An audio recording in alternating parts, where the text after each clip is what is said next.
বন্ধুরা, আমরা জানি মহিষ খুব শান্ত স্বভাবের হয়ে থাকে। যখন ওরা রেগে যায় তখন কি করতে পারে ভিডিওটা দেখলে বুঝতে পারবেন।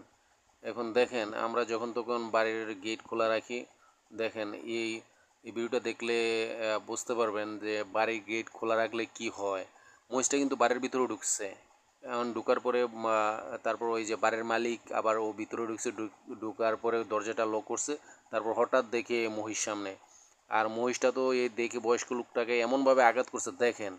মনে ওরে মানে একবারে কি বলবো, ও বলার মতো ভাষা নেই। আর ও লোকটা দাঁড়াইতে পারতেছে না, ও বয়স্ক লোক, আর ওর শরীরের মধ্যে অনেকভাবে ভালোভাবে আঘাত করছে। তো ও, আমি জানি না ওর অবস্থা পরবর্তীতে কি হয়েছে। দেখেন, লোকটা কিন্তু ধারায় আবার বসে পড়ছে, আবারও আঘাত করছে কিন্তু। ওরে বাবারে আল্লাহ! তারপর ও বারবার মানে লোকটা নিজেরে মানে মহিষ থেকে ছিপ করার চেষ্টা করতেছে কিন্তু পারতেছে না।